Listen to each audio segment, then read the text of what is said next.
Here we are, the much anticipated part 2 of the I Watched Every Best Picture Winners series. If you missed it, part 1 covered the years 1927 through 1959, and within those years had, without a doubt, some heat, but generally they weren't my type of film. But today's chunk of 1960 through 1989, filled with undeniable classics, some of my favorites ever, some true GOATs. There were a few duds, but overall it was a crazy era for film, and more specifically a crazy era for the Best Picture Academy Award. We've entered a time where the budgets are bigger than ever, the runtimes are longer than ever, the competition is tougher than it's ever been, the stories and locations shot at are more epic than they've ever been before. We're talking 100 Metascore movies here. I think it's safe to say you'll know more of these films and probably know more about them because they've withstood the test of time. A lot of these are household names. Some are still relevant even today. Hell, I've seen a lot of these before. Also know that there's a lot more info on these select films because of their massive popularity, so there's a lot to dive into today. I kept finding ways the actors, the crew, the storylines, the producers, the directors were all intertwined. It's one of the real reasons I do this series. I love the timeline it provides, and I love how the films are kind of all connected.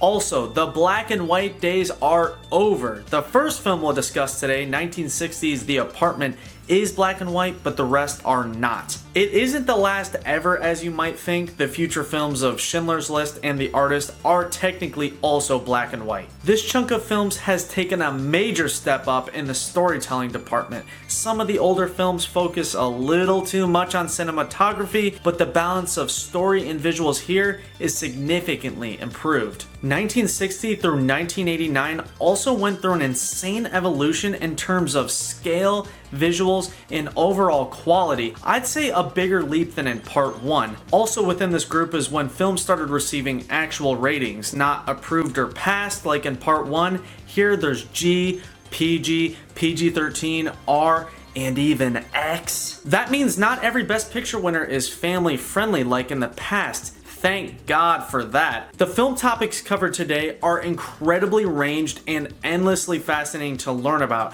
I truly love some of these films. I thoroughly enjoyed watching most of these, unlike a lot in the past. When compared to part 1's trends and formula for what makes a Best Picture winner, for the most part, they hold up pretty well. These films just stand more on their own and vary greatly, but they do include a lot of the same ingredients. I did notice way less relationship-centered films here, which those plagued part 1, and I'm happy to say not many here. Instead, the topics covered in these films hit on a larger range of time periods and people of interest and non-love related storylines. Again, thank God for that. Okay, I know what you're thinking. You're asking, why did I choose Laserdiscs? They look like shit, debatably worse than VHS, and I know you're probably thinking I'm getting a lesser experience watching these in a low definition. You're probably right, but I have my reasons. First of all, they have major charm. Second of all, no one really cares about them / knows they exist. Third, they're essentially record-sized DVDs. Fourth, most Laserdiscs are forgotten flops, but there are a few gems within. Fifth, they're a fun to collect physical media with large artwork and extra info in the gatefold sleeves. 6, they're cheap as hell. 7, they're fun to switch between.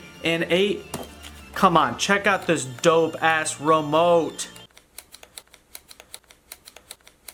Anyway, I needed to preface that because I know people will be upset. Unlike part 1, I will try to avoid commenting on the visual and audio quality of the films because of my choice to go Laserdisc. Okay, so before we get into it, just know I gave every film a fair shot despite my first impression on the cover or despite what I knew about it previously. And also, major spoiler alert, but come on, you've had plenty of time to see these movies. Anyway, let's start it off with 1960.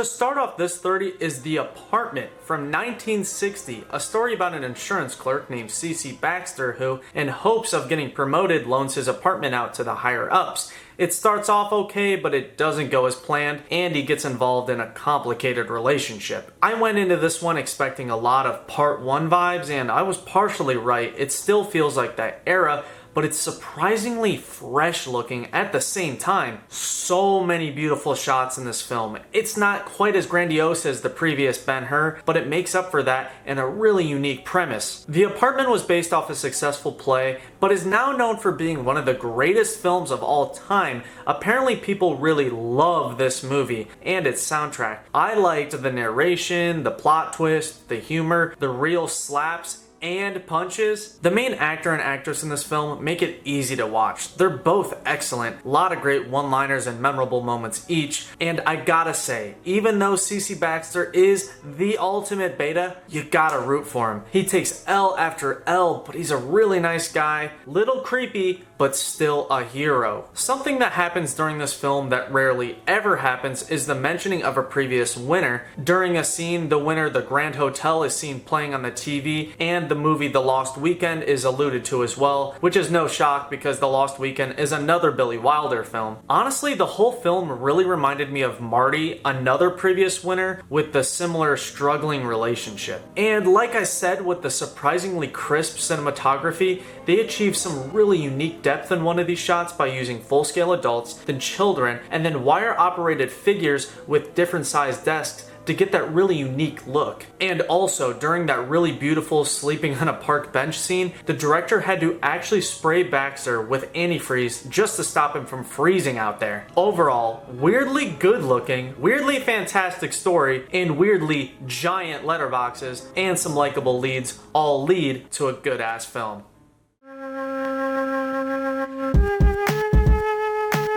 Next up is 1961's West Side Story, a musical that follows two New York rival gangs, the Jets and the Sharks, and a love story caught in the middle of the two. Tensions between the two gangs rise, all while Maria and Tony's romance remains. Now off the bat, not a musical guy. I respect them and I understand their appeal, just not for me. The fact that the storytelling is told within lyrics and songs of music I don't really like in the first place makes them hard to follow / care about. Despite that, again, people love this film. It's a classic Romeo and Juliet-esque play adaptation. Again, the soundtrack was massive. Even some of the songs I recognized. It's praised for its cinematography, editing, location shot at, and it's super influential. It even spawned a 2021 Spielberg remake. The production behind this film is quite interesting. There were so many dancing scenes, they wore through 200 pairs of shoes and split 27 pairs of specially made stretchy pants and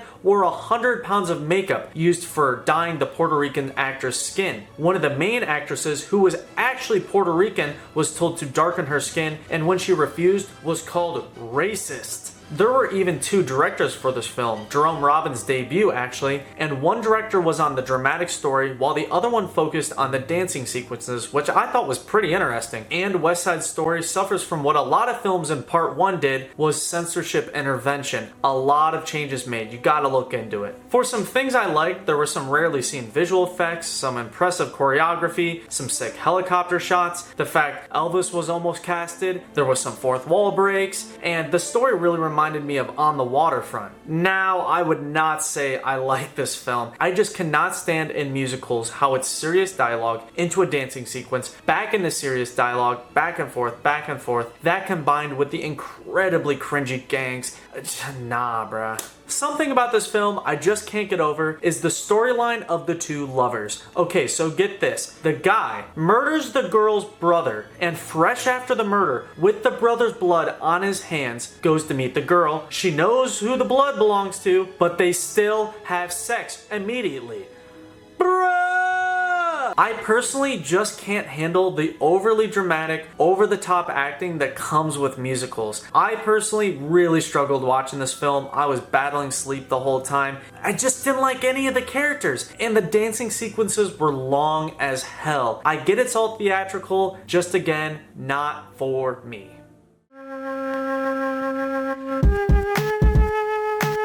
1962 delivered an epic, considered in the top 5 of all time. Do I agree? It's good, not my favorite. Lawrence of Arabia, starring Peter O'Toole for the first time ever, and from the same producer and director from Bridge on the River Kwai, which came to no shock, and about as long as Gone with the Wind, making it another true experience to watch. The story follows the real-life T.E. Lawrence, who was sent to Arabia to fight against the Turks in World War I. He starts to gain a large following, but eventually disobeys orders and starts losing a grip on why he's there in the first place. I went into this film with an insane level of hype. I wasn't let down, I just feel like the story went over my head a tad. Just with the Turkish locations and the confusing foreign politics, the thick accents, and the long story just made it hard to follow 100%. I definitely think I need a rewatch on this one for sure. There's a lot to love here though. The impressively built sets in several countries, the dark lenses used for the nighttime sequences, the incredible costume design, the hundreds of real soldier extras and animals, the intense fight scenes,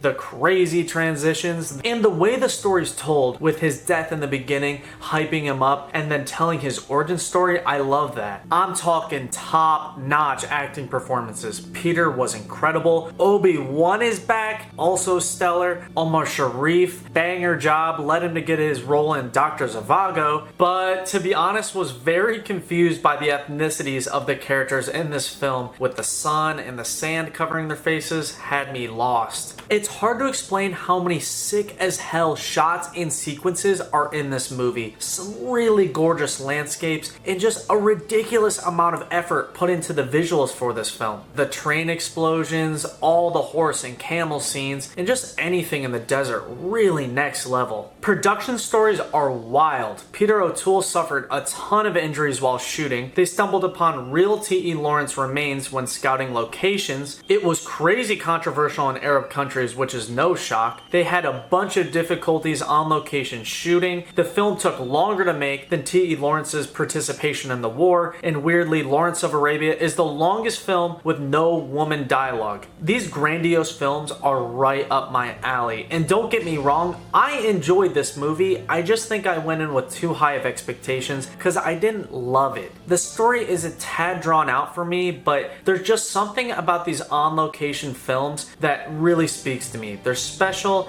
and this is no exception.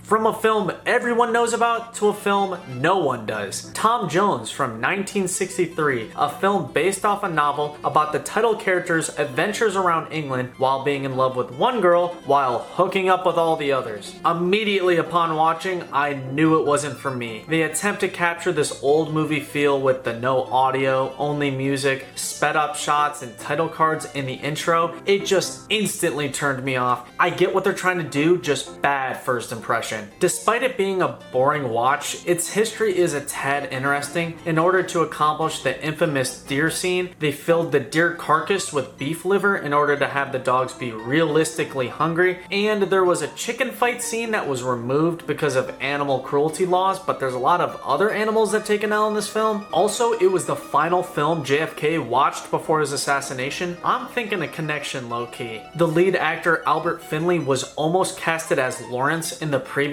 film.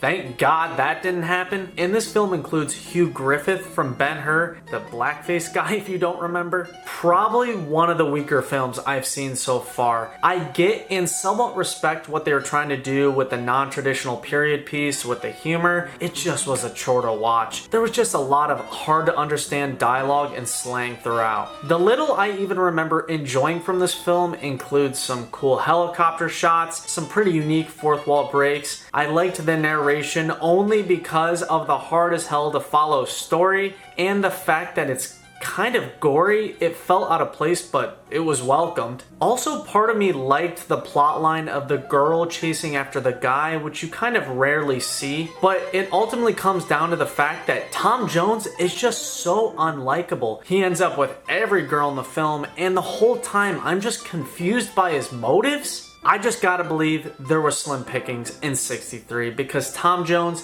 is a snooze fest. Some call it a comedy, but trust me, you won't be laughing.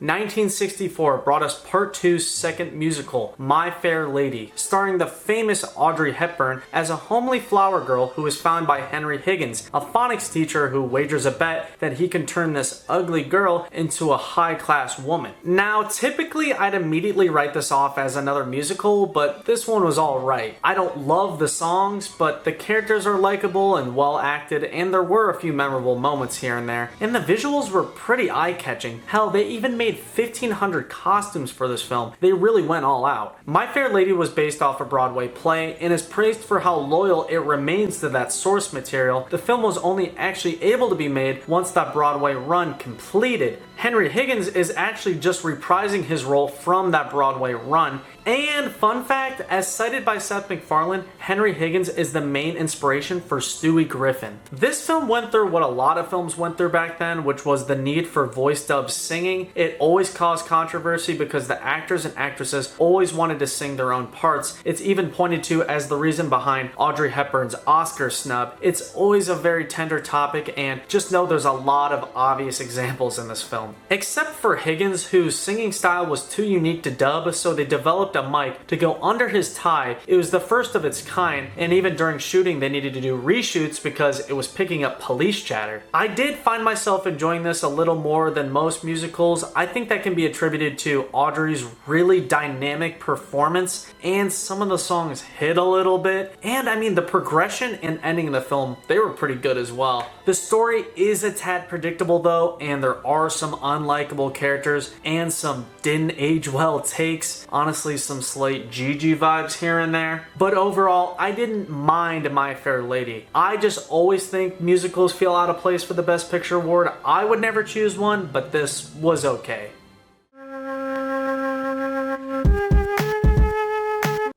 You guessed it, another musical. This time 1965's The Sound of Music. Now, at a surface level, it seems pretty run-of-the-mill, but with the war Nazi backstory in this film, it's a musical with a little bit of depth. The plot is surprisingly real. Many claim it takes too many liberties, but the story is one of the Von Trapp family, who is led by the Captain Dad, who controls his kids in a military fashion. Many governesses are called in to control the kids, but none can handle it. That's until Maria the Nun steps in. Like I said earlier, a lot of household names here. People adore this film. It was based off the Roger Hammerstein play. It's within the top 10 grossing films of all time. It had a massive soundtrack. It's even produced by one of the previous directors, Robert Wise from West Side Story. Even the multi-time winning director William Wyler was associated with this film, but he dropped out mid-production. For me, I was surprised by the depth of the story here. A musical like this with some actual substance I can tolerate every so often.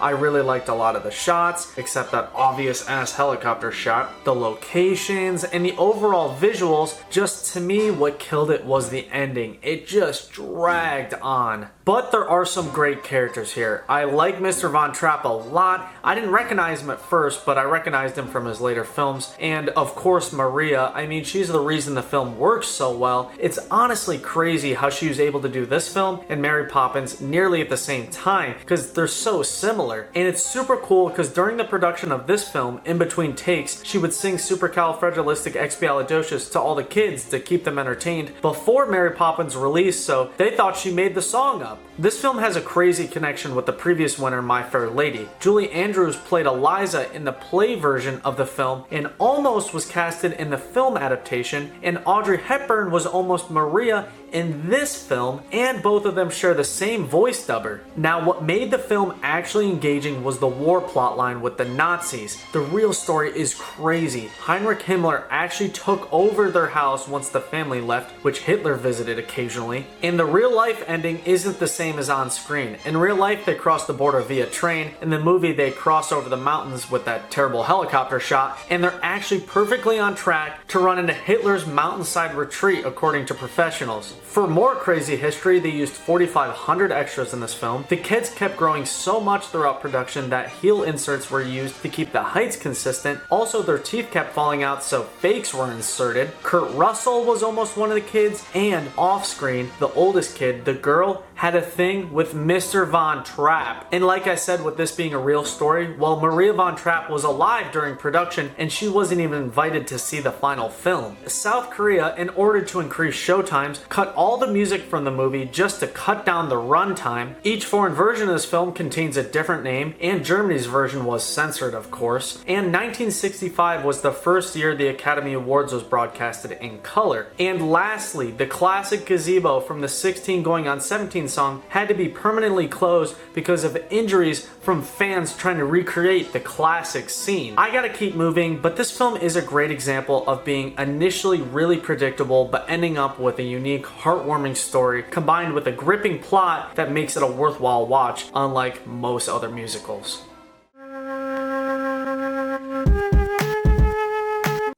From Here to Eternity's director, Fred Zinman, is 1966's A Man for All Seasons, the real-life story of Thomas More, who as a chancellor under King Henry VII is being forced to approve the king's divorce. He refuses and suffers for it. The name is in reference to a man who will stay true to his religion no matter what. This explains why More is so set on his decision against the king, because it conflicts with his strict religious beliefs. This was alright. It didn't really hold my attention too much. I was a little bit confused throughout. I like how it's not super cut and dry, but with the old names and locations and political and religious elements mixed with kind of old-timey English make it hard to 100% understand. The time period this takes place in is visually appealing for sure, complete with the outfits and the sets, which all looked amazing. During the play version, Charlton Heston played the lead role in the play and wanted it here but was ultimately turned down. The actor who did get it though, Paul Schofield, also played the same role in an earlier run of the play, similar to how Higgins got the role from My Fair Lady. Paul is fantastic here. I love how reliable, blunt, to the point, well-spoken, honest he is here. Really a great job and a joy to watch. And the way that he defends himself at the end of the movie gave me strong Life of Emile Zola vibes. This film also features a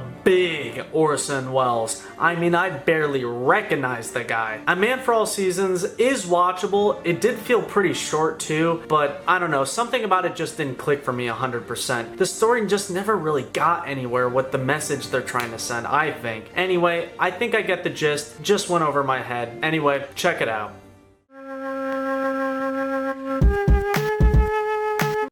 With 1967 came a welcomed vibe switch, In the Heat of the Night, a crime mystery thriller about two cops, one dim-witted white cop and one expert black detective, who constantly are butting heads but both want to solve the case of a mysterious murder. Even though it follows the pretty typical structure of a cop film, In the Heat of the Night differentiates itself by well incorporating a social message about racial prejudice and stereotypes. There are several hard-hitting scenes in this film, mainly the scene where Virgil slaps a white cop, which was never before done on screen and left audiences shook. This film's feel is straight out of the 70s. It felt like a major jump in age. It's a little low budgety feeling, but it's probably my favorite in this chunk up to this point. You gotta love the Quincy Jones soundtrack, the rarely seen zooms, the crazy angles, the perspective shots. Not just in the story, but in real life too, they had to deal with a lot of racism while filming. Any filming in the South was honestly really dicey. Throughout the film, you really just grow to hate all the white cops, some real slime bags, even the chief at times. This is actually the first ever Best Picture black lead, that being Sidney Poitier, who's an absolute badass. You gotta love his classic line, "They call me Mr. Tibbs,"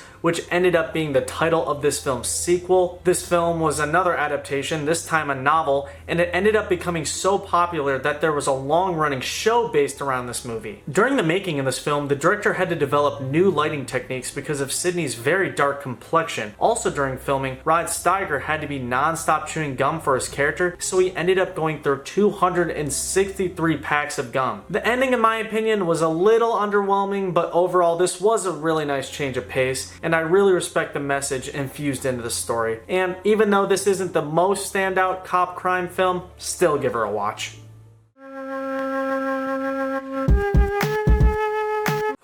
Just when I thought the musical days were over, came 1968's Oliver. Of course, based off the classic Charles Dickens tale of a runaway orphan named Oliver Twist, who links up with a group of pickpocketing boys. It starts off okay, but he soon realizes he wants an actual family. Hard one to get through, I'm not gonna lie. I feel like I've been pretty harsh on this chunk so far, but by now you should know I'm not a musical guy. Despite that, I gotta commend the top-notch choreography, some impressive visuals, some large-scale extra heavy scenes, and some iconic lines. Again, this is a musical where I recognized quite a few songs, but with that comes the issue I discussed earlier, where the story is told through the lyrics. That's always bugged me. I prefer easy to understand spoken dialogue. Oliver is actually the first and only G-rated film to ever win the award. In order to choose the pivotal role of Oliver, they had to audition 5,000 boys for the role, and the one they went with, Mark Lester, had to be dubbed by a girl for his singing parts because his voice didn't match the character. Also, during all his crying scenes, they needed to cut a bunch of onions because he couldn't do it on command.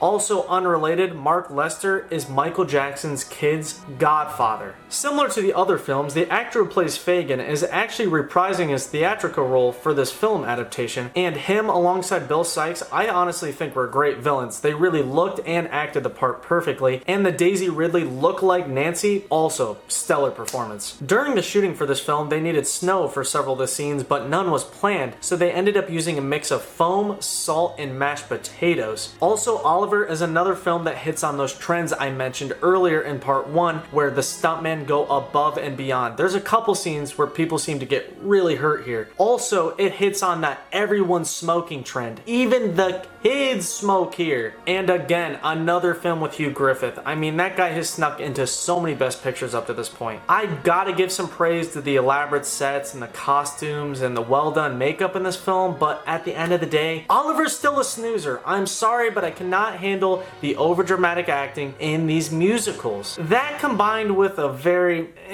child lead. Oliver had its moments here and there, but overall it was very so-so. Let's just be thankful it's the last musical for a while at least. And again, I low-key think these musicals really shouldn't count for the Best Picture award. I think it's a different type of entertainment. Maybe that's a hot take, but I'm just saying keep it on the stage.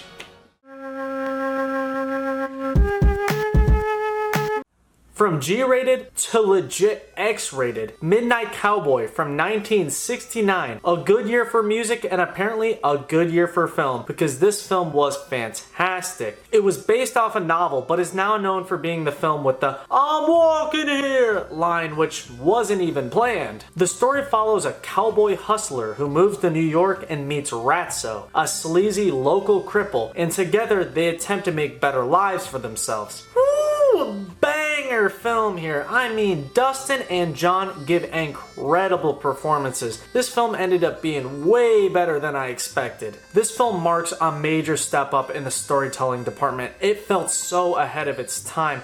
Definitely my favorite up to this point. The chemistry between Joe and Ratso, goddamn, it's perfect. You got the charming horndog Joe and the grimy Ratso, just a perfect pairing. This is one of those films where you expect cookie cutter and you're surprised when it actually holds your attention and keeps you engaged. It honestly really caught me off guard. I mean, you're really emotionally involved as well. This film is sad as hell. Many notable stories behind the making. Dustin acted as a real homeless person in order to get the role. He kept rocks in his shoes during filming to have a real limp. He coughed to the point of vomiting because his character's sickness called for it. Midnight Cowboy is the only X-rated film ever screened by a president. During the film, when they take shots at John Wayne, when John Wayne wins Best Actor that year, he takes some shots back at them. And again, Elvis, rumored to be casted. I keep forgetting he did act for a bit. This is the only Best Picture to ever be rated X-rated, only because of its possible homosexual influence, which is the most ridiculous reasoning. It was later dropped to an R with no changes made made whatsoever. That's not to say Midnight Cowboy is family friendly. It definitely is not. There's a lot of sex, a lot of nudity, some F-bombs here and there, and some pretty uncomfortable moments. So much to love here. The crisp, unique, sometimes artsy cinematography, the actual compelling story, the fire soundtrack that was supposed to include the Bob Dylan song Lay Lady Lay as an original song, but it wasn't completed in time, and some really well utilized flashbacks. I love how they're used in this film. To me, Midnight Cowboy feels like such a strange pick for the Best Picture award. In a good way, it just contains subject matter and more adult themes than your average Best Picture pick. Anyway, I think it's safe to say we're finally getting to some legitimately great films, even to today's standards.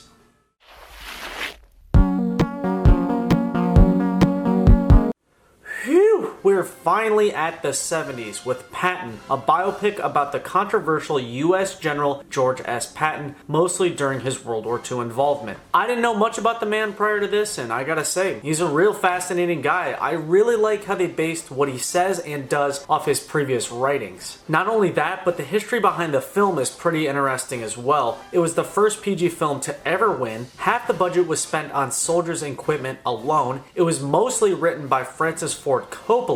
It was filmed in over 70 locations spread between 6 countries, and the actor who played Patton, George S. Scott, did receive Best Actor that year, but he refused the Oscar because he didn't believe in the system. Also, Patton is within the first 3 movies to ever receive VHS releases in the US, with the other 2 being The Sound of Music and MASH. I found out that back then they sold for $75 retail, which is ludicrous. Patton was filmed using 150-degree technology, which was only used one other time ever, and fun fact, John Wayne was almost casted as Patton. Glad that didn't end up the case. My opinion on the film is whatever. I didn't super enjoy it or really dislike it. It's just kind of in the middle for me. I appreciate some of the more unique action shots and perspective angles used here, and I mean, it's been a while since we've seen a war film, so I was game. Just know that it's no revolutionary biopic by any means. The film now is mostly known for its intro monologue where George C. Scott is actually wearing Patton's real revolver. This film is also thought to have influenced Nixon into the Cambodia invasions. Imagine you make a movie so good that it impacts real-world conflict. It's kind of slime because the filmmakers were only able to make this film once Patton's widow died, who was opposed to its creation in the first place, but the film doesn't bash him though. I think it's a good balance of a positive portrayal and a negative at the same time. Patton was definitely a badass, but kinda cringe at the same time. But overall, for a war film, it's not as generic as you think it would be, and it's got some surprisingly refreshing visuals. The ending drags a bit, but it's far from the worst biopic I've ever seen.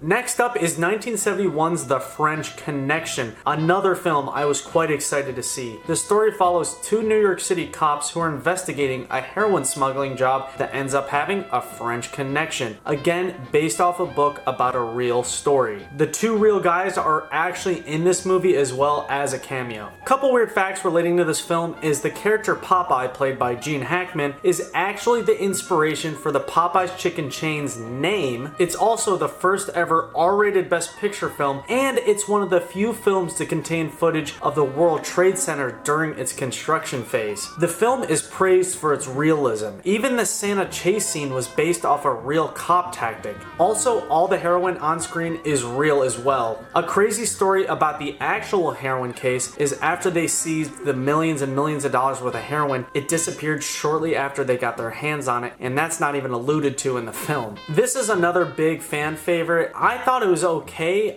nothing crazy, but I was in the mood for an action film and it did deliver on that front. I really appreciate the documentary, fast-paced, jerky camera style this film was made in, plus they didn't use any sets, it was all on-location shooting, which altogether really added to the realism. They achieved the unique look of this movie by using a lot of non-traditional filming techniques, such as using a wheelchair for a lot of the fast-moving ground shots instead of a dolly, and a lot of non-traditional lighting techniques as well that just add to that dark, grimy feel. When talking about The French Connection, most remember it for its infamous car chase scene where never before seen camera angles were used, real unplanned crashes occurred, and real pedestrian dodging happened. It's funny because the director had to do nearly the same car borrowing technique in the film in real life to get to the award night in order to receive his Oscar. This film is known for being an early example of this type of cop crime film. It's cited as an influence for a lot of films we love today. It's short and sweet and honestly an enthralling watch. I really love the gangster style narration, the super dingy New York locations, and their overall Grand Theft Auto vibes. I think it's safe to say we're out of the old feeling film era. The French Connection wasn't amazing, but yet another solid film. It didn't drag on, and it contained a lot of memorable moments. Let's just hope for smooth sailing from here on out.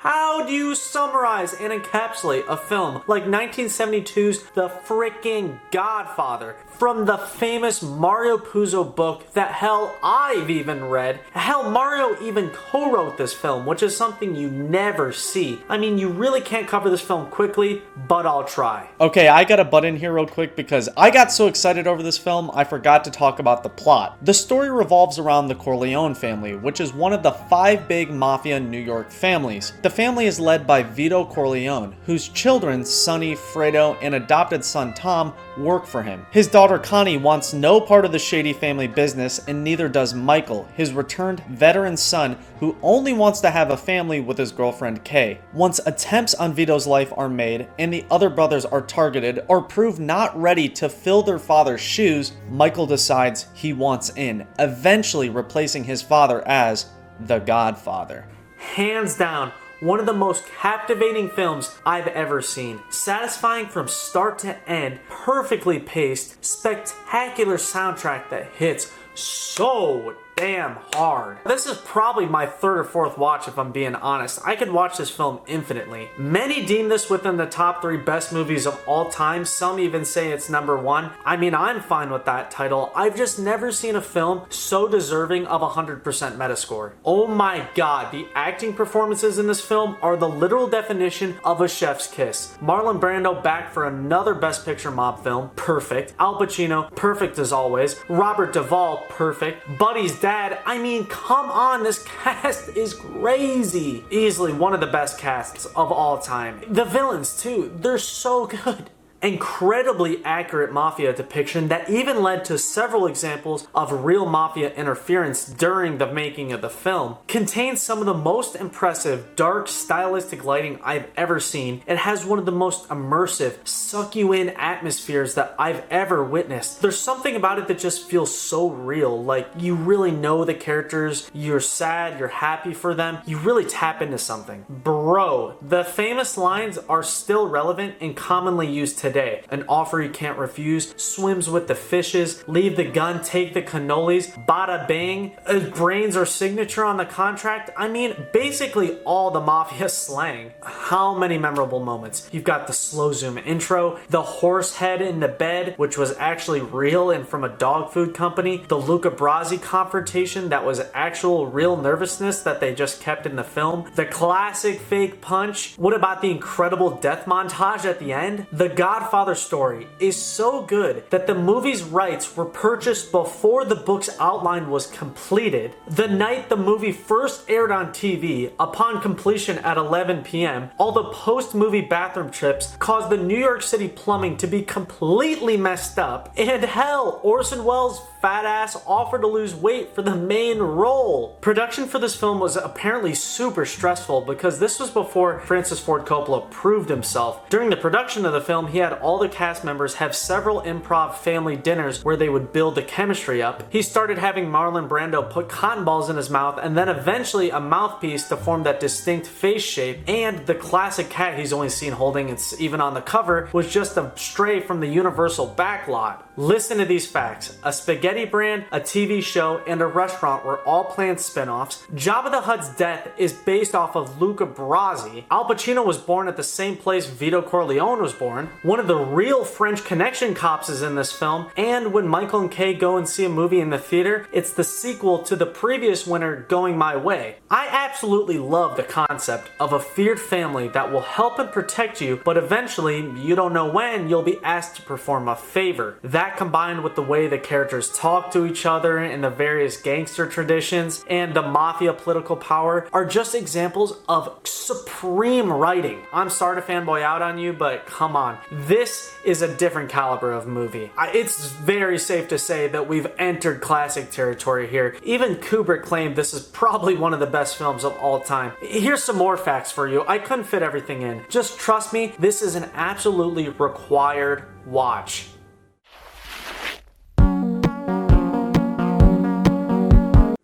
Sandwiched between two Godfathers is 1973's The Sting, featuring Butch Cassidy and the Sundance Kid, Robert Redford and Paul Newman. Out of context of where it's placed chronologically, you'd think it's pretty damn good, but to me it was pretty damn average. In this film, they attempt to capture the old feel of movies with the old logo, the title cards, the music choice, namely Scott Joplin, the color palette, the old-timey sets, the old-school transitions, and I respect it. I think they did a good job. So much to the point where I had to double check the date. I was just riding the high off of those few bangers we had in a row, so I had to get my brain back into 40s, 50s mode. The story was based off a book without permission actually, and is surprisingly within the top grossing films of all time. It even received a sequel. I'm a big Robert Redford fan, so he made the movie for me. Every time I see him, I cannot not see Brad Pitt. The side-by-side is crazy, even with the mannerisms. The Sting is shockingly his first and only acting nomination ever. The film is also known for being the first ever female producer to be nominated and to win the Best Picture award. I did really enjoy the gangster movie inspiration here, which is really obvious, and the heist movie-esque aesthetic that the film has. I mean, that's always a winner in my book. I enjoy an elaborate plan with twists and turns and a satisfying end, which this has for sure. A funny thing I read about is a few locations in this film are from other classics. The roulette table is from Casablanca, and the diner is from Back to the Future. I also thought it was cool how the on-screen injuries were just written into the story because they were real. The Sting won't blow you away, especially when viewed next to these giants, but the old vibe they go for and the fun to watch unravel heist, and my boy Robbie Red, make it worth your time.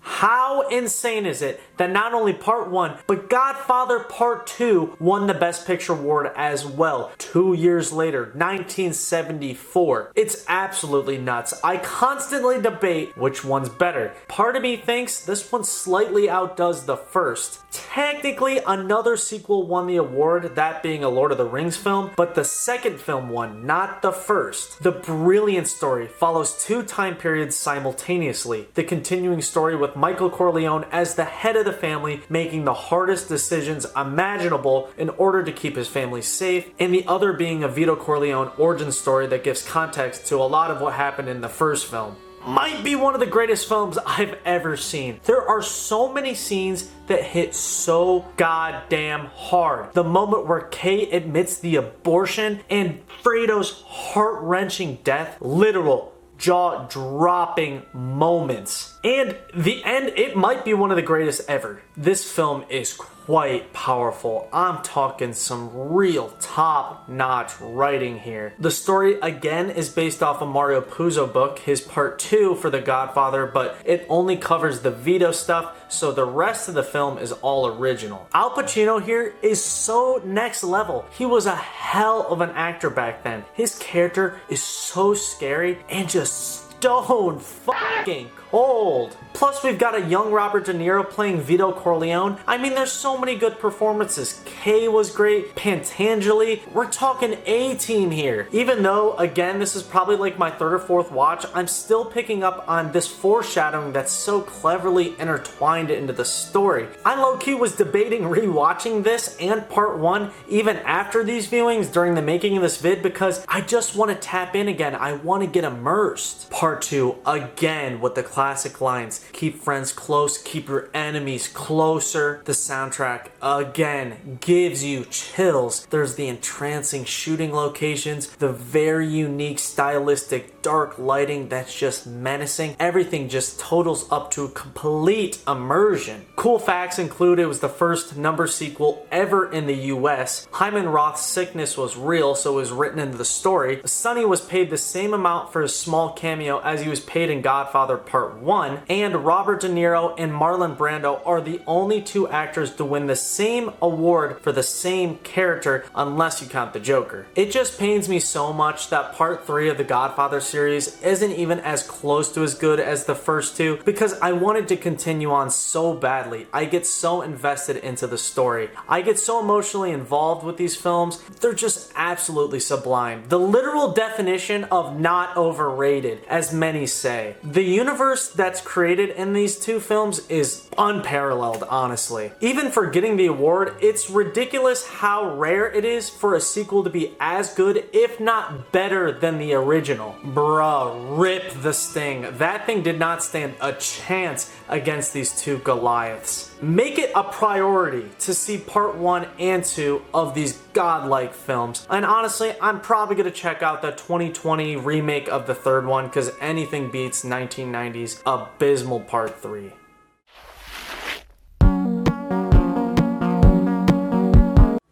Bruh, I cannot handle this many good films back to back. 1975 delivered us another banger, One Flew Over the Cuckoo's Nest, starring one of the best actors ever, Jack Nicholson. The crazy story, which we'll get into, was based on a novel, and this film is strangely directed by Michael Douglas, whose dad, Kirk Douglas, was actually in the play version and owned the rights to the film, so he gave it to his son. I love the unique story here. It follows R.P. Murphy as he enters a mental institute, and no one can really tell if he's faking it or not. He gets along with all the patients and shows them new ways to enjoy life, all while the nurses, namely Nurse Ratched, grow to hate him and stop all the fun. This film is packed with spectacular acting performances. All the side characters are totally convincing. Even a couple of the patients had legitimate mental problems. Some of the actors got so deep into their roles that one needed therapy and another one needed removed from the set. Despite how much you hate her, Nurse Ratched is a great character. She's kind of a villain, kind of not. It's just an overall great performance. Plus you've got Danny DeVito here, which you totally lose in the role. You don't even see him. And he's also reprising his role from the theater play as well. And also, this is the film debut of Doc from Back to the Future, which I never even caught that in the first couple watches. Honestly, all the acting performances are top notch. Chief,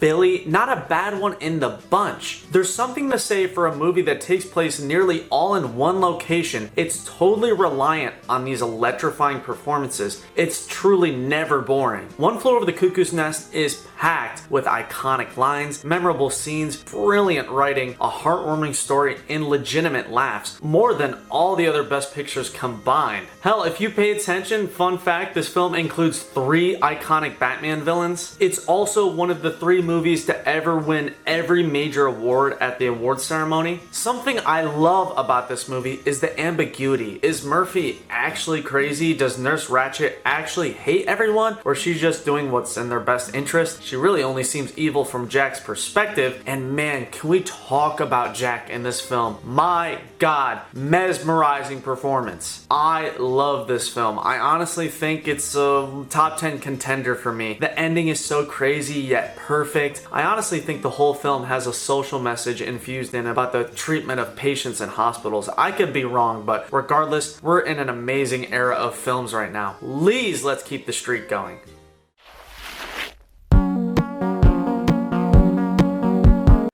I told you this group was loaded with the household names. 1976 Rocky is again proof, starring the one-of-a-kind Sylvester Stallone, who before this film was broke, only had $100 in his bank account, had to sell his dog and car for money. He wrote this film, sold it for $350K, bought his dog back, and it's the dog in the film. This film really started off his career. It was a true sleeper hit, a real rags to riches. It popularized the training montage, it popularized the use of the Steadicam, and it's received more sequels than any other Best Picture winner. The plot follows a 30-year-old loan shark slash small-time boxer who gets the rare chance to fight the heavyweight champion only because his name, the Italian Stallion, would be a good anti-American match to Apollo Creed. His only goals are to go the distance and secure the shy girl at the pet shop. What can I say? We're on a legendary streak here. This isn't one of my favorite films of all time, but it's an undeniable classic with a well-written, heartwarming, touching story with one of the most root-forable heroes of all time. It's packed with exhilarating fights, at the same time, some tear-jerking moments. You've got the iconic egg drinking, the meat punching, the eye slicing. You got one of the most classic batch of characters. Of course, Rock, Mick, Apollo, Adrian! Rocky contains one of the most recognizable themes. Hell, there's a statue based off of it. There's stairs named after it. Pretty crazy history. Most of the filming was done without any permission,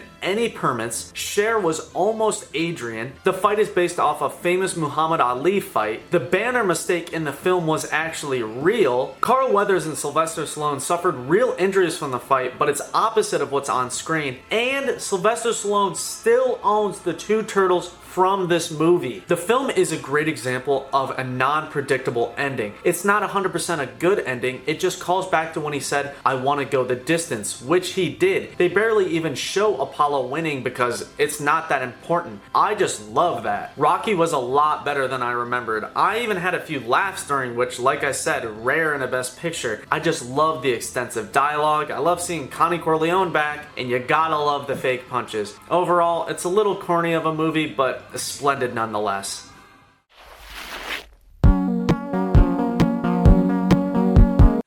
From the super dicey writer, director, actor Woody Allen is 1977's Annie Hall. Starring the great Diane Keaton, aka Kay from The Godfather, the story follows Woody's character Alvy as he reflects back on his relationship with the title character. Now, right off the bat, I knew it wasn't going to be 100% my thing, but there's actually a lot to like here. Despite his dicey reputation, Woody Allen is kind of a breath of fresh air in terms of different personality and different filmmaker. To me, Woody Allen gives off very strong Lil Dicky vibes, which is a good thing. I like his personality as well. Throughout, I really liked the crazy fourth wall breaks, the third person inner monologue narration, one of them being out of body, and I really liked the several split screen shots that look split screen, but they're actually two separate sets. There's an out of nowhere, kind of cool, kind of weird animated section. Paul Simon is a character in the film. There's a bunch of strange other cameos as well. Christopher Walken's here, which you gotta love that, and the girl from The Shining's here as well. Annie Hall is known for popularizing the phrase la-di-da and Kay's unique fashion as well. When looking into how Woody Allen actually wrote this story, it's interesting because he used to date Diane Keaton for real, so it's loosely based off of that. And also, I gotta mention, the iconic cocaine sneeze in this film was actually not planned, that was totally real. The way the film achieves laughs and conveys a story is very unique and very different feeling for a Best Picture film. Even the intro right off the bat was very different feeling compared to what I've seen in the past. With this film being a romantic comedy, it's new ground for a Best Picture film unless you count It Happened One Night, which could be considered in the same genre. Regardless, that means short runtime, which is appropriate for the story. I think what makes Annie Hall work so well is its well-utilized flashbacks and far from typical storytelling. It's not one of my favorite films, but it was a nice palate cleanser, so I'd say add it to your list of need-to-sees.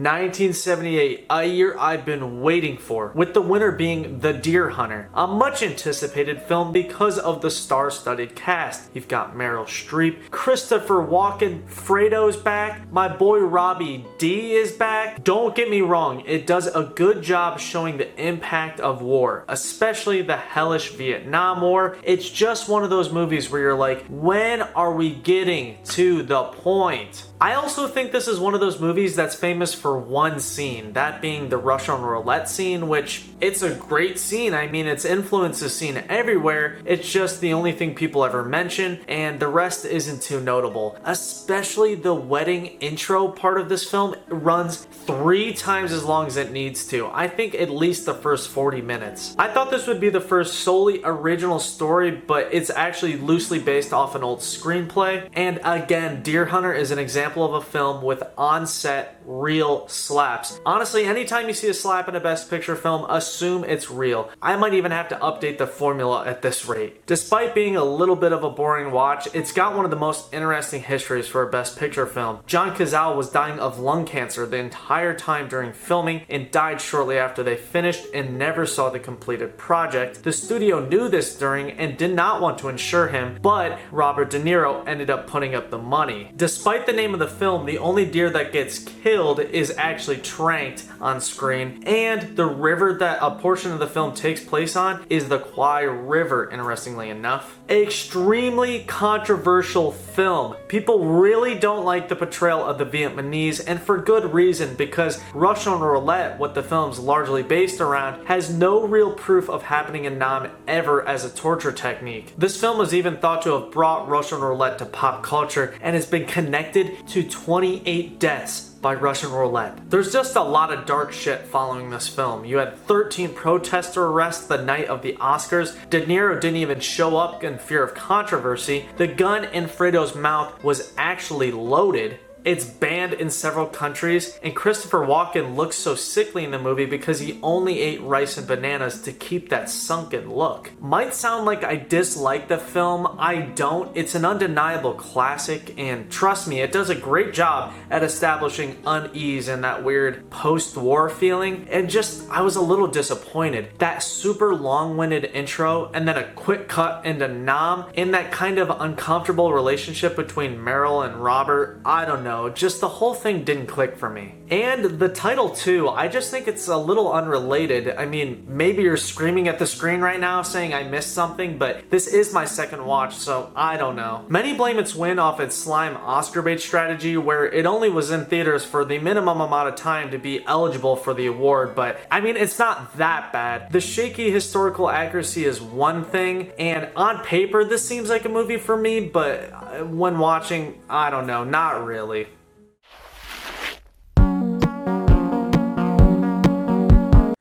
Could you ask for a more fire duo? 1979's Kramer vs. Kramer, which brought back Dusty H and Meryl for a back-to-back win. Off the title, I knew exactly what we were getting into, a divorce film turned courtroom film, which, despite being right, I thought was pretty damn good. I was prepared for depression, but was kind of a needed pick-me-up after Deer Hunter's crushing vibe. And even though the film was a little feel-goody spoon-fed, you need that every once in a while. The story follows a family of 3, where mom leaves, leaving the work-busy dad to spend more time with his son. It's only when the mom returns, wants custody, and gets lawyers involved is when things get toxic. All I gotta say is Dustin and Meryl did not disappoint. Both actors absolute A grade. I honestly think we're at the point where we start to question, is Dustin the GOAT? Like, is he ever bad or mediocre? I mean, maybe now, but back in the day, he was killing it. From the sounds of it, he seemed a little hostile on set, but he was actively going through a divorce during the making of this movie. He did go a little far when he chose Meryl for the role solely because he knew she'd be vulnerable after the death of Fredo, her boyfriend during Deer Hunter. He even reportedly brought his name up several times to elicit a reaction from her, which was,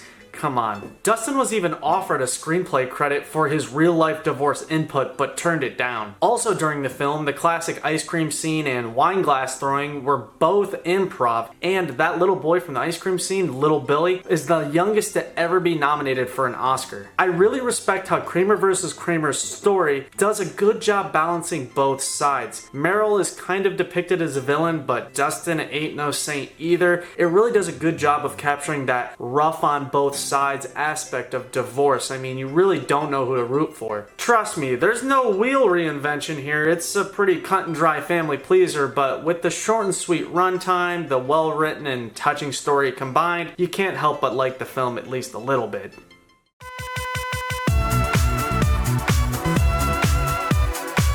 Damn! damn, the Best Picture award is going through a depression phase with this fantastic but sad as hell film, Ordinary People from 1980. Yeah, we finally made it to the 80s, the final decade discussed today. Weirdly, from director Robert Redford for his directional debut, brings us another story of a troubled family. This time, one that's recovering after the accidental death of one of their sons, which served as the catalyst for the main character Conrad to feel non-stop guilt and attempt suicide. The father attempts to pull everyone together, but the mother continues to drive a wedge between them all. This is one of those films where I thought I knew what to expect, but was pleasantly surprised when it ended up being fire. Next level movie here. Emotionally gripping, captivating from start to end. I'm talking roller coaster of emotions here. The story initially follows the son, but slowly shifts focus to the mom and dad, who have conflicting feelings on how to mend the family relationship. The way the story is told is in such a genius way. You really feel the unease and the tension between the family members. Based on an apparently very controversial book, especially in schools with the dark subject matter, I mean, I really can't emphasize how much of a heavy watch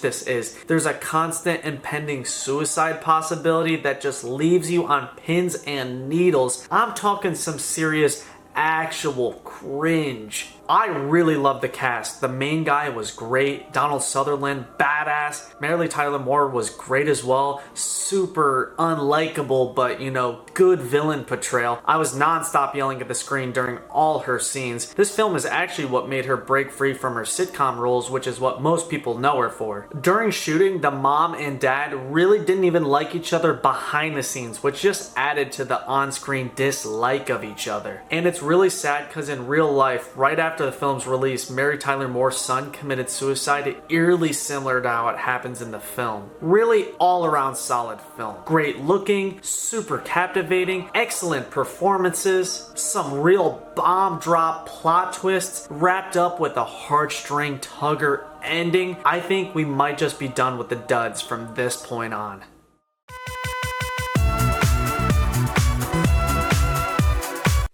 Well, I was wrong there. I know people love this film, but 1981's Chariots of Fire is a major take or leave for me. I still don't know what it's all about. Too many damn characters if you ask me, and it doesn't help that none of them are recognizable. The story is a real one, and it follows two track athletes competing in the 1924 Olympics, one being Jewish and the other one Christian. Again, another stage adaptation, and again, another movie known for one iconic scene. That being the classic slow-mo beach running scene with that iconic song that most people know. Besides that, rather forgettable. I did enjoy the locations where a lot of the shots were filmed at, but that's about it. Honestly, just not a big sports movie fan, so this was kind of a hard to stay awake watch, if you know what I mean. Rocky as a sports movie, that's a different story. It's just the British accents here, they just start to grate on you after a while. When the only positive you can think of is the fact that Harry's uncle is here, that says something about your movie. The behind the scenes stories are way more interesting than the film itself. In the US version of Chariots of Fire, they deleted the cricket scene. The iconic beach running scene is mostly filled by nearby golf course caddies, and the scene with the male only band is partially filled with women with mustaches. Curse words were intentionally added to this movie in order to avoid the G rating because they wanted to avoid a kid reputation. The real main guy ended up in a Japanese internment camp and died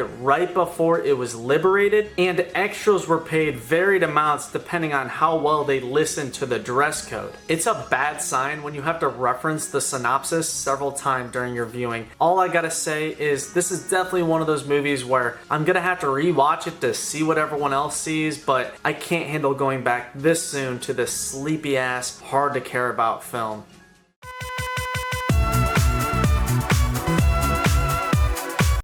Man, was I happy to see this one up next after last year's doozy. Gandhi from 1982, a film I've been purposely waiting to watch for this video, and I'm happy to say it lived up to the hype. I love me a good biopic, and Ben Kingsley as Gandhi, mwah!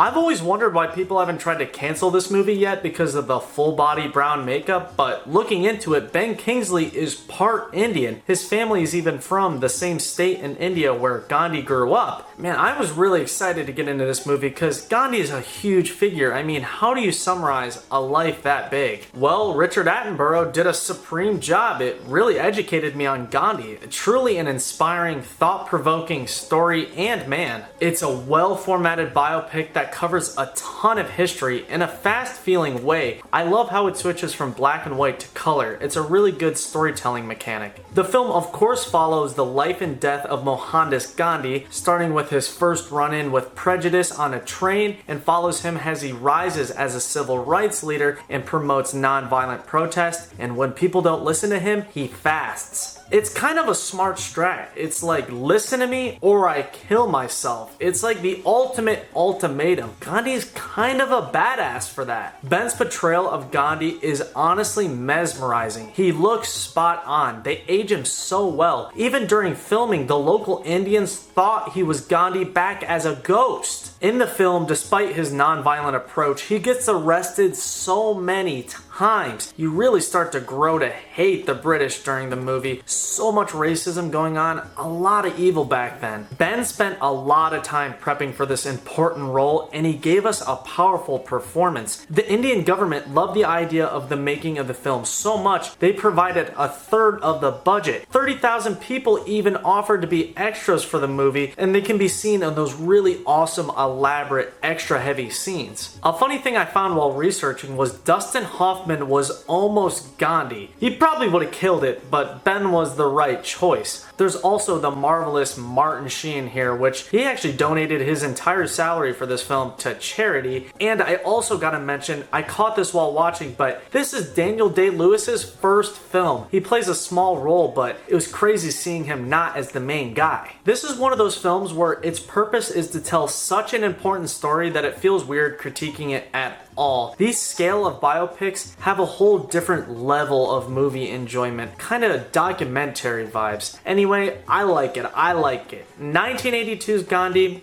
watch it.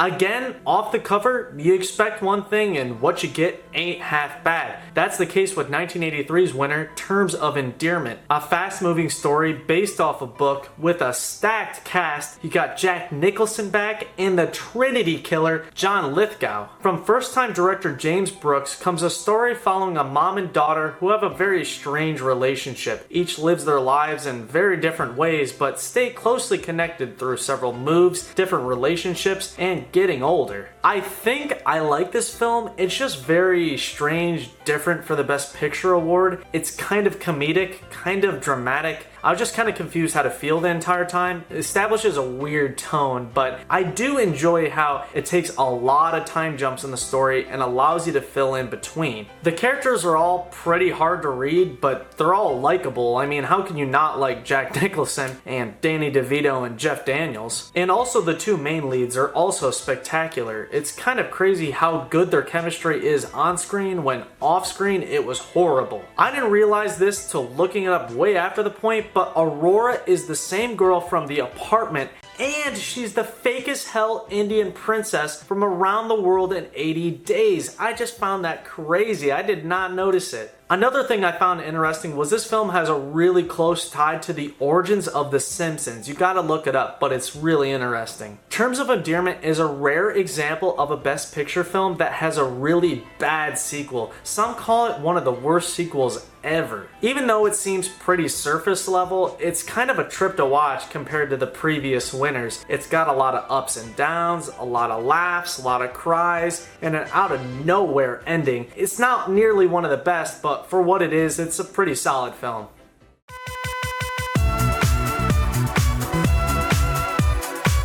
Oh my god, 1984 delivered some heat. Amadeus, my absolutely favorite biopic without a doubt. It of course follows the life and death of Wolfgang Amadeus Mozart, but not in your typical, boring, formulaic way. No, no, no. What makes Amadeus so great is the perspective the story is told in. The story is told through the eyes of the aging Antonio Salieri, who spends the entire film explaining his jealousy of the ultra-talented prodigy Amadeus. He believes God speaks through him and not himself, and it forces him to reevaluate his entire life. Hell, the name Amadeus literally means love of God, which ties so well into the story. Perfect title. The crew from One Flew Over the Cuckoo's Nest is responsible for this film, which is no shock. Even one of the patients from that film is here as well, and this is another film based on a play, which again, no shock because of the music emphasis. This film is very praised for its musical accuracy in terms of description and physical playing. It even revived the previously forgotten Salieri music catalog. Words cannot describe how much I love this film. It's such a brilliant mix of high-grade storytelling and music. The score's role is not only just an emotional driver, but a key element to the story. There's no other film like this. It's a seamless mix of opera and cinema. On paper, this film seems like a really boring watch, but it's the beautiful way the characters narrate the musical passages, the real locations, the authentic costumes, the time period the film takes place in. It all allows for 100% immersion. Similar to how Patton was made, a lot of the scenery and dialogue from characters is based on writings and various paintings. Murray Abraham and Tom Hulce, aka Quasimodo, are both out of this world great. This is probably like my third or fourth watch of this film, and when I first saw Tom as Amadeus, I was like, I don't know if that'll work with the weird laugh and all, but I soon found out he was perfect. He's silly, but genius. The way this film displays passion, revenge, love, all emotions through Salieri makes it a step above all biopics. In order to achieve that old man look we know him for, he had to go through 4.5 hours of makeup a day. Tom also committed to the role. He practiced piano for 6 hours a day for 6 months just to get a fraction as good as Amadeus. So many dope facts. No modern lighting techniques used at all in the film, only candles. In real life, Salieri did admit to murdering Amadeus. It was actually filmed in Prague, not Vienna, only because it barely changed from the time period because of communist rule, which that also led to secret police following them around the entire time during production, even being in the extras. Amadeus is a required watch. It has one of the best on-screen rivalries. It contains so many certified hood classics. I'm talking top 10 shit here. This is one of the few films to give the Godfathers a run for their money. It's a long boy, but it's essential.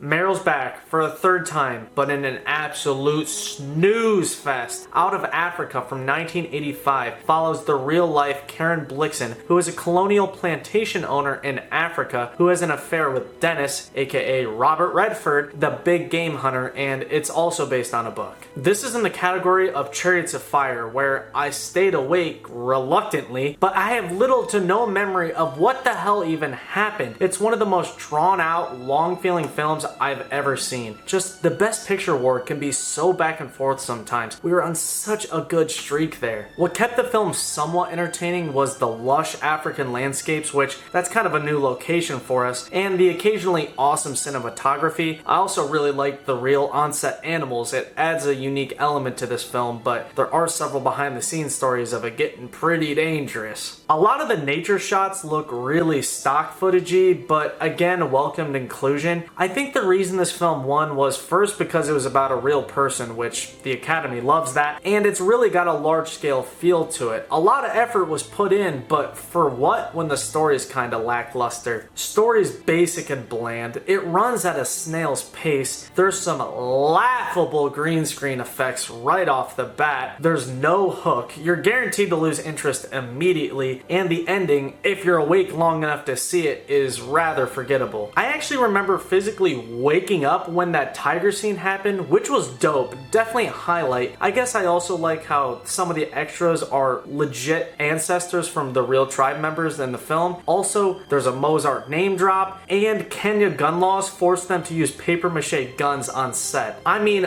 I'm always down for a Robert Redford casting any day of the week, but my gut was right when looking at this cover. It's a boring ass relationship movie that appears grandiose, but at its core is nothing new. Also, something I gotta mention, she's diagnosed with syphilis in part of the film. Fast forward 20 minutes, she's banging Robbie Red. What the fuck's going on there?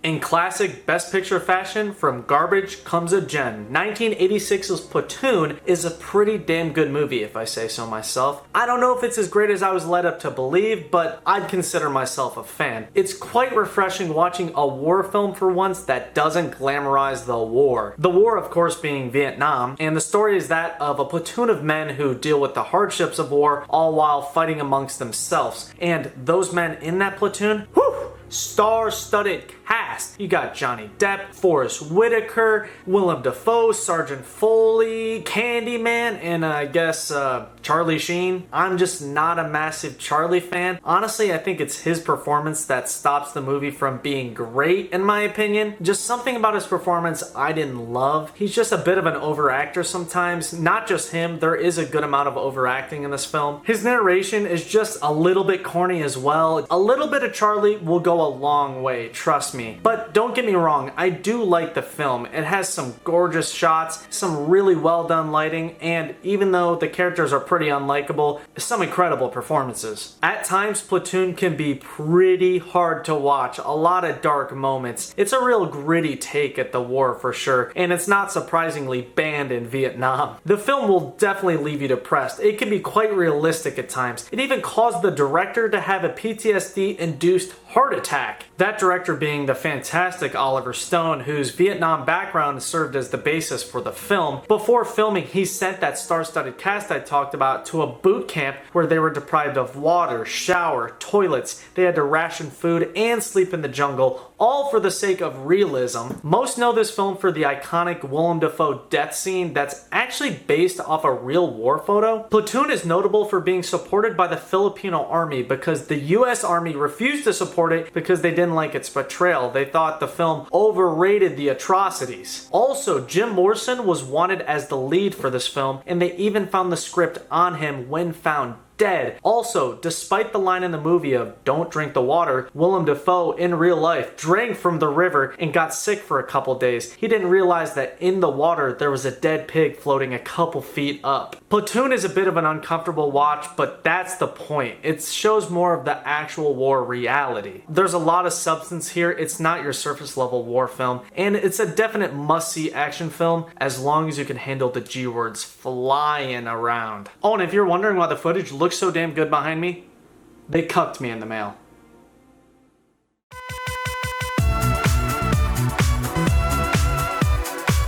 "1987 brought us another biopic. This one of a completely different vibe though. The Last Emperor, a film based around a 1964 autobiography of the final emperor of China, who's located in the Forbidden City. You follow him through all stages of his life. Now, I'm not super versed in the Chinese history behind this film, but what I understand, I really liked. This film felt straight out of the 2000s to me, really ahead of its time feeling. Different locations, different set of actors, way different topic. Though one of the actors is the returning Peter O'Toole, which he's fine here, nothing crazy. The main star, Po Yi, he's great though, like all the actors who played him did a great job. I think they did a really successful job at choosing actors who looked like him through his various ages. Overall, I'd say I enjoyed the film. It did feel damn long though. I'm talking 6 sides to a laser disc, but It was gripping at times, especially during the beginning, but the end did lose me a bit. Throughout the film, they tell two different stories of Poyi at two different ages in this back and forth way that I think turned out really well. And of course, I love those extra heavy scenes, 19,000 extras to be exact. It's just, again, one of those films that feels really large in scale, especially with the on-location shooting, especially in the Forbidden City, which just looked incredible. The second act, in my opinion, isn't as strong as the first, especially when they leave the Forbidden City. I just preferred the portion of the film with the younger actors, if I'm being honest. It is kind of cool to see the color palette shift throughout the film. In the beginning, it's really vibrant, and at the end, it gets darker and darker. The Last Emperor is actually the first Western film to be made in cooperation with the Chinese government, but with that came a lot of weird Chinese rules they needed to follow during production. Also, this is the first ever PG-13 film to win the award, technically. Even though I didn't love this film, I think it's a brilliant concept for a movie. It's a super interesting piece of history that deserved a film adaptation. And the ending though,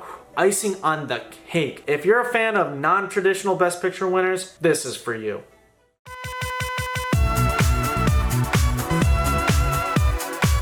Damn, feels like forever since we've gotten a Dustin Hoffman performance. Thank God 1988's Rain Man brought us another one alongside my other boy, Tommy Cruise. What a duo. Maybe some of the best on-screen chemistry ever. Also, a great mix of a brilliant story and amazing visuals as well. The story starts off with Charlie Babbitt, right as his wealthy father passed away, leading him to, of course, want the inheritance money, but since the relationship wasn't very good, it went to someone else. He finds out the person who received the money was his savant brother Raymond, who he had no clue existed. They spend the movie traveling together across the nation all the way to LA. Along the way, Charlie is really annoyed by Raymond's disabilities, but eventually grows to love him. I've seen this a few times and it never gets old. It's such a memorable, heartwarming, funny story that's non-stop entertaining. Dustin in these roles, I always lose him. He's so damn good. He prepped for a whole year for this film, and despite the hate he receives, Tom Cruise, big fan of him as well. Something about Rain Man I've always really liked is the old tech. You got the old school Walkman TV, the old Nike ad, the old school Ferrari. Also, this movie looks way better than I remember. Some really eye-catching shots here. Sometimes with these blockbuster films, you forget how good the cinematography can be sometimes.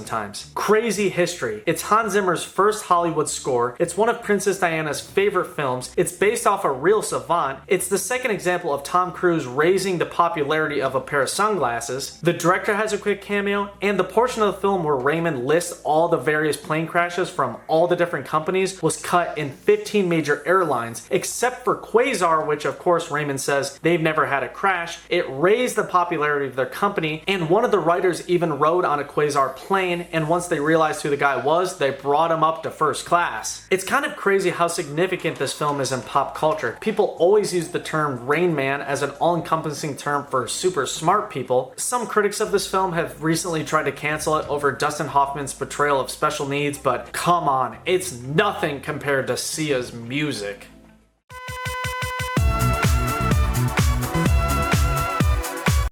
Unlike Ben-Hur, we're ending on a sour note today. 1989's Driving Miss Daisy. Even though it's got the legendary Morgan Freeman, it's not my thing. Its message is serious and a good one to promote, but it's just so slow and has a never gets anywhere story. It's so spoon-fed to the point where it takes away from the enjoyability of the film. I get the main actress is supposed to be mean and uptight, but she really maintains that character the entire film. Very little arc. Honestly, really unlikable. That combined with Dan Aykroyd's inclusion, I am just not a Dan Aykroyd fan. The lackluster story, which is again based off a play, follows an older Jewish woman who wants to drive, but is too old to, which causes her son to hire a driver to assist her. She's super reluctant at first and sorta warms up to him. They start becoming friends and she witnesses a little bit of the hardships Morgan Freeman has to deal with being a black man. Like I said, really respectable premise, they just never really go full send with it. In my opinion, they kind of half-ass the message. It really has no impact. The portion of the film where Morgan is trying to convince her to let him drive takes so damn long, and the whole civil rights elements don't really show up until like the last 20 minutes. The story is just so cut and dry with some really two-dimensional characters. The Martin Luther King inclusion was pretty neat, and there were a few cool shots here and there, and you gotta love Hans Zimmer on the score. And I really love how Morgan Freeman plays a 7-year-old, even though in reality he was 50 at the time. He's the only actor who could do that without makeup. It really leans into that he never ages meme. Throughout the very short runtime, the chemistry really never goes anywhere. I'm just thinking 89 had some slim pickings, because why this film won will remain a mystery to me. I think it's just one of those family pleasers, definitely not a Jeffrey pleaser.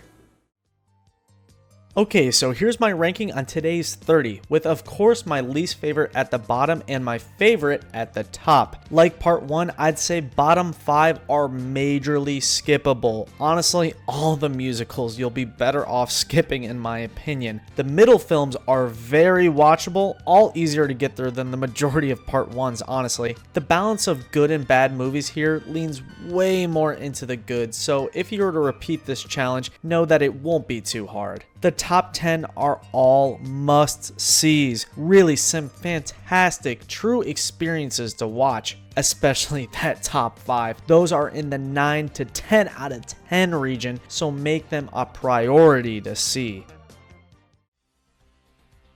There we go, another 30 down. 31, maybe more to go. It depends when part 3 drops. These Best Picture videos take a long time, so there might be a few vids in between. This chunk of films totaled 71 hours and 39 minutes of film, bringing the running total to, drumroll please, 143 hours and 1 minute of film so far. It's so crazy how we started at the 20s and 62 movies later, we're about to enter the 90s. The chunk we covered today, the films of 1960 through 1989, contains some of the best movies I've ever seen. It probably is the best chunk of films in terms of household names and films people remember. These films in particular are great examples of give a movie a chance despite your first impression of the name or the cover, because some of these will surprise you. The Best Picture journey has taught me that. Make sure to let me know if I missed any interesting facts or production stories or cool history for these films, because I will eventually add that in a future compilation of these 3 parts. Anyway, I hope you enjoyed, and make sure to stay tuned for part 3 where we cover 1990 through 2020, who knows, where we will finally take the leap to Blu-ray, so no need to worry. Quality will not be an issue from here on out.